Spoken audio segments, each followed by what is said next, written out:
Okay. Yeah, so the periodic table, chart that lists the elements in an organized way. All right, number 2, the periodic table lists the elements according to, well, how do we organize the periodic table? Victor? Atomic mass, or atomic number, I'm sorry. Atomic mass, that's what Mendeleev did. Atomic number. And, when you look at the periodic table, that's that, like, top right-hand number, 5, 6, 7, 8. That's the number of protons, atomic number. Number 3, elements in the same row, so going left to right, horizontally, belong to the same what? What do we call that? Period, good. Okay. Elements in the same column, up and down, belong to the same what? Group or family. Yeah. And it doesn't matter the order you put these in. On the answer key, I put it either way. I don't believe last class I mentioned this word family.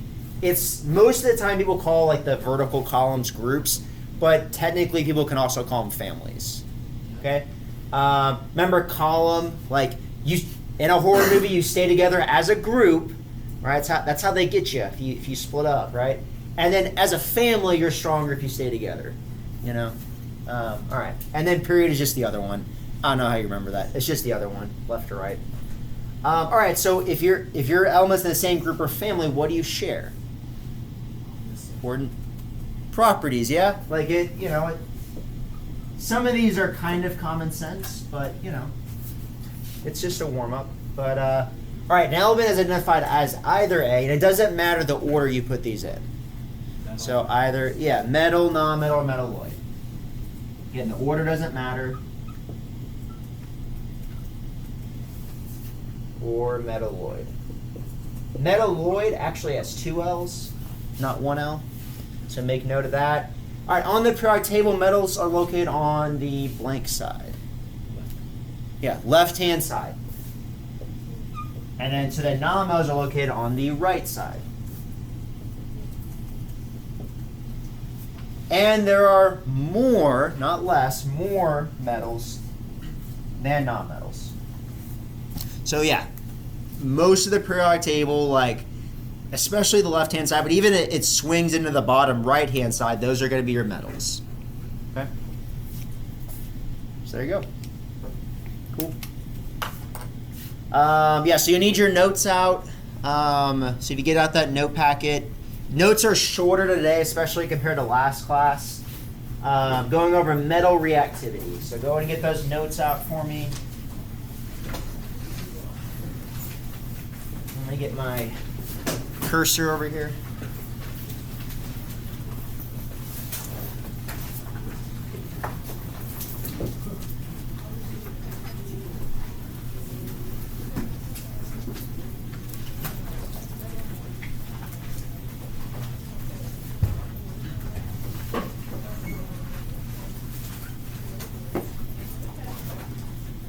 Okay, so metal reactivity, and this should I shouldn't have to be waiting for you to get your notes out. Like, what are we doing? Like, that should be like, oh, we're doing notes. It's like we do notes nearly every class. That should be, and what is the point of me printing out these notes for you if you don't use them on the warm up?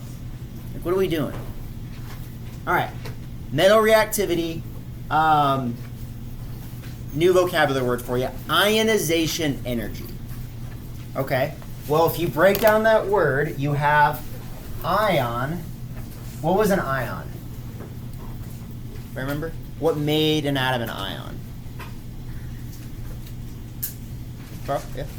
An imbalance between protons and neutrons. Yeah, good. Yeah. An imbalance, or like a different number of protons, P, and did I say neutrons? And electrons. I don't know. Yeah, protons and electrons. Different number of protons and electrons. Protons are positive, electrons are negative. So if you had like 3 protons and 3 electrons, they would cancel each other out. But let's say you had 4 electrons and only 3 protons, then you would be a -1, and we would call you an anion. Yeah. And then, say it's the other way, like 3 protons and 2 electrons, and you'd be a +1, and we would call you a cation. Okay? All right, so the ionization energy, it's how much energy do you have to put into that atom to make it become an ion. So the word kind of is intuitive. The definition makes sense as long as you understand what an ion is. So specifically, how much energy do I have to put in to remove an electron from an atom? Why don't they say electron and a proton? Like, why do they say just an electron? Any thoughts? Carl? When you remove a proton, you're also changing the element itself. Yeah, if you change the proton number, that will actually change the actual element. Also, it's a lot easier to remove an electron than to like get all the way down to the level of the nucleus and split that. Like that's, atomic, or not atomic, but like nuclear energy level of energy to like split the nucleus open like that. So it's always the electrons when we're doing ionization energy. So here, that's what this picture's trying to show. So how much energy did it take to remove one of these electrons? Now, are we removing just any electron, or would they be specific electrons we would, like when you remove them, are there specific electrons you're removing? Yes. Let me rephrase that. Which electrons would you remove in ionization energy? Because it's not just any old electron, you're going to remove a specific kind of electron. Remember? Yeah, the outer layer, you're removing the valence electrons. So you remove your valence electrons. And the valence electrons, those are the outer layer of electrons.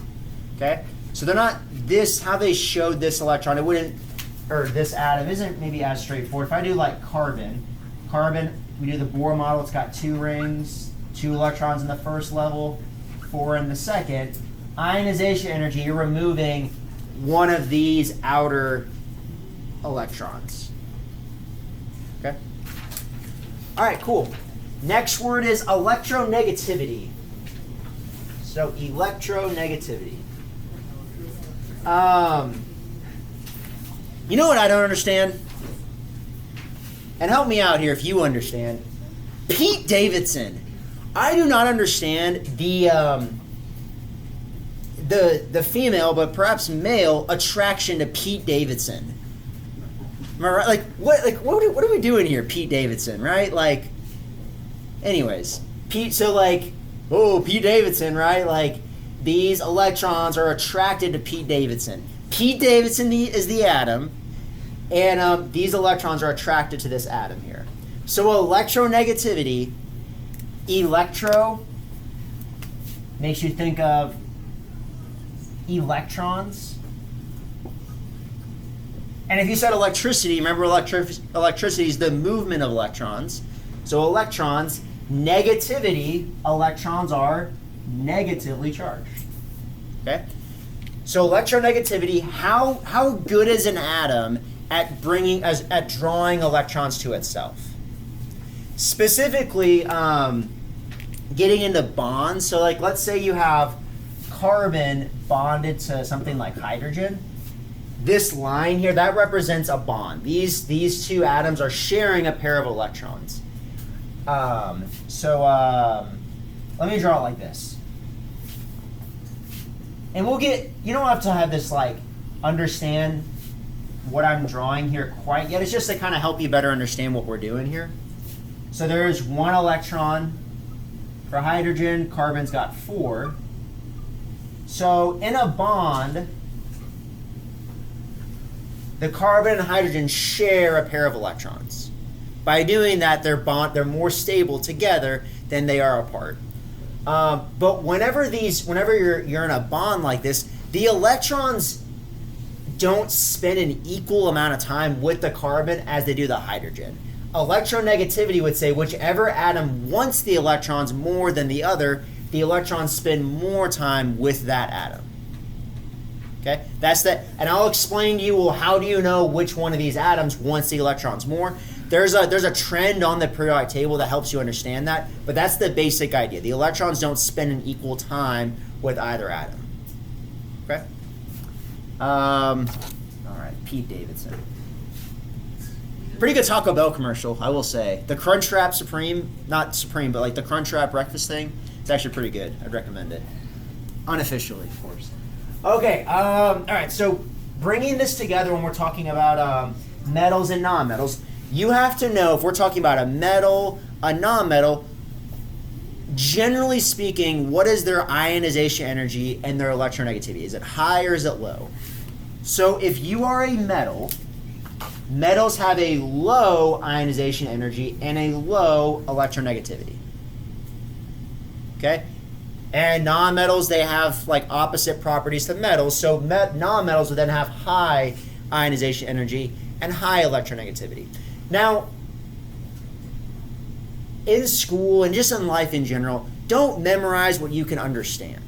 Right? There's a lot of things you got to remember in life. Don't memorize what you can understand. So let's understand, well, why do metals have a low ionization energy and a low electronegativity? Well, ionization energy, that's how much energy does it take to remove an electron. So let me draw like the Bohr model for, let's do it for lithium. Okay? Lithium's got 2 energy levels, 3 total electrons. And from last class, what did I say lithium and metals want to do with their electrons? What do they like to do? Like in this situation here, beryllium wants to do a certain thing. No? Get rid of the outer one. Yeah, it wants to get rid of that electron. And why would it want to do that? That seems, you're right, but like that seems like why would you just want to give something away like that? What is the purpose of that? What does it do for the atom to get rid of that? Stabilize it, yeah. Because if it gets rid of that electron there, then it would have a full first energy level. Atoms are the most stable when they have a full valence shell, full outside shell of electrons. I'm going to say that again because you will not understand what is going on with these properties unless you understand that concept. Atoms are the most stable when they have a full outside shell of electrons. So if lithium gets rid of that electron, then it would have a full first shell of electrons. Okay? So the reason why it's going to have a low ionization energy is because it wouldn't take that much energy. Think of it like money. I wouldn't have to pay lithium that much money to get its electron because it already wants to get rid of the electron. If anything, it's paying me to get rid of its electron. Okay? Electronegativity. How badly does lithium want electrons? Notice how electronegativity and ionization energy go together. If it doesn't take that much energy to remove an electron, that must mean lithium doesn't really want electrons. It has a low electronegativity. So those two things travel together. They're technically different, but they go together. Anybody remember the SpongeBob episode? Yes. Anyway, so like here's metal, nice piece of electron. I don't care, right? Doesn't care about electrons. I don't know. Something else I can help you remember. Metals have low ionization energy because metals are low to the ground because they're solids. Non-metals are usually gases at room temperature, so they're high off the ground. So they have high electronegativity and ionization energy.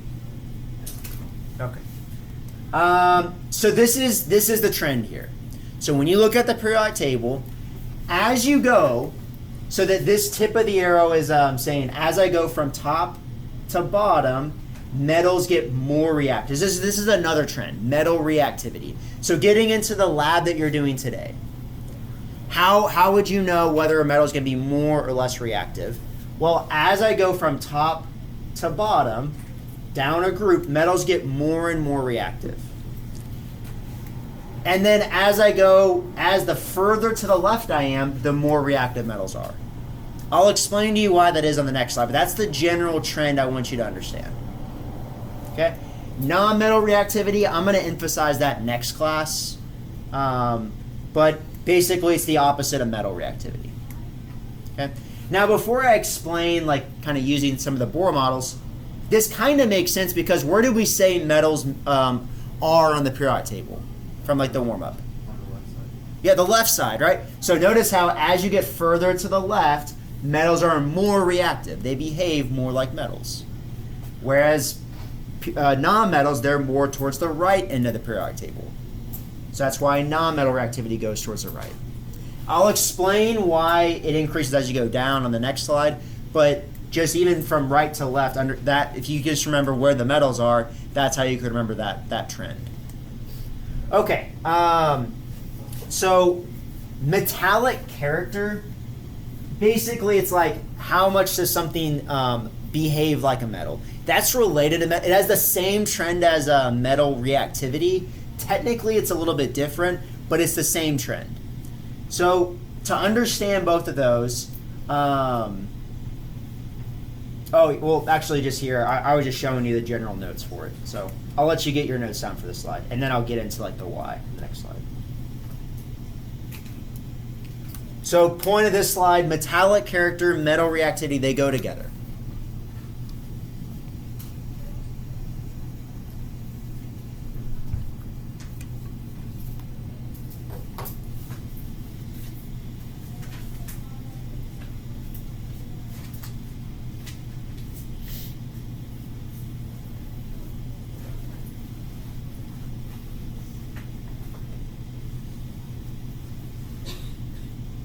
Shout out to everyone who dressed up for Hawaiian Day.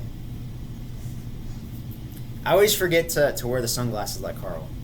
You know, every year I'm like, man, I'm gonna wear sunglasses and teach, and then I don't, and I just forget them in the car.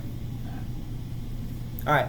Anyways, all right. So let's get into the why. Why are metals more reactive as you're on the left-hand side, and more reactive as you go down a group? Well, let's focus on down a group first. So metals are more reactive as you go down a group. So this was the Bohr model for lithium, right? It had 1, 2 energy levels. Remembering from like last unit, when you're drawing the Bohr models, as I go down a group, like if I go from period 2 to period 3 to period 4, how does that change the Bohr model? In other words, if I were to draw the Bohr model of sodium, what would I need to do to this model to make it be sodium?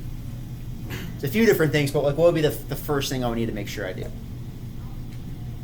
I'm going to draw the Bohr model of sodium. This is not accurate. This was from lithium. How would I make that become sodium?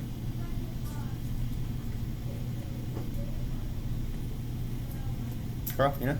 Add the same number of electrons and protons. That's true. So sodium has 11. 11 electrons, or 11 protons, so it's going to have 11 electrons. So, okay. 2 can go in that first energy level. So then in the second energy level, I can fit up to 8. But this is 10 electrons. I need 11. I have to add 1 more ring. So this is really what I was trying to get at. Each time you go down the group, you go to a new row, you have to add another ring, another energy level to fit the new electrons. In other words, the atom gets bigger. Well, think about this, all right? And these are like little magnets they're drawing here. The nucleus has what kind of charge? Positive, yeah, positive charge in the nucleus. Electrons have a negative charge, right? So the electrons that are closest to the nucleus, so like these electrons, they are the most attracted to the nucleus, right? If I then add another energy level, these electrons are still attracted to the nucleus, but not as much as like the first energy level electrons, okay? So I said whenever ionization energy, you're losing the valence electrons, the outermost electrons. So the bigger the metal gets, the easier it is to remove electrons. It is a lot easier to remove this valence electron for sodium than it was when I drew the Bohr model for lithium. It was to remove that electron, because this electron is further away from the nucleus. Just like in this classroom, it is a lot easier if you're sitting in the back of the classroom to be on your phone or something than it is if you're in the front row. Why? I am the nucleus. You are all the electrons. Why is it easier to be on your phone the further away you are from the nucleus, from me? Because you can't see as well. I can't see as well. That's all this is trying to say. The bigger the atom, as you go down the group, you start adding these rings, the bigger the atom, the harder it is for the teacher, the nucleus, to hold on to those electrons. Okay? So that's why, when I go back to this slide, that's why francium is this huge atom. That's why it's so reactive. Its valence electrons are very far from the nucleus, so it's easy for them to just be plucked off that atom. That makes sense? All right, cool. All right, so that's down a group.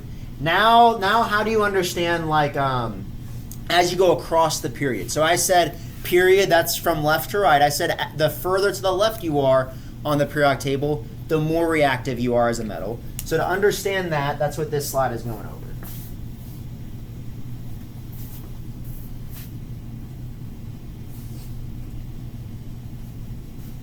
Okay, so if we look at this, here's the Bohr model for lithium and beryllium. And because they're in the same period, they're going to have the same number of energy levels. They both have 2 energy levels. But if you look at lithium, and I mentioned this actually last class. This is actually kind of sort of a review of what I went over last class. But lithium has 1 valence electron. Then if you go to group 2, because you're in group 2, that's where beryllium's at. Beryllium's in group 2, so it has 2 valence electrons. 1, 2. Okay. Well, in order for these atoms to be the most stable, they want to lose, lithium wants to lose its 1 valence electron, beryllium wants to lose its 2 valence electrons. If they do that, then they have a full first energy level of electrons, and they're stable. It is easier for lithium to just lose 1 electron than it is for beryllium to lose 2. That is why lithium has a lower ionization energy. It takes less energy to remove its electrons than it does beryllium. It would take, I have to put in more energy, pay more money to buy these 2 electrons, to pull off those 2 electrons, than it would be to pull off that 1 electron.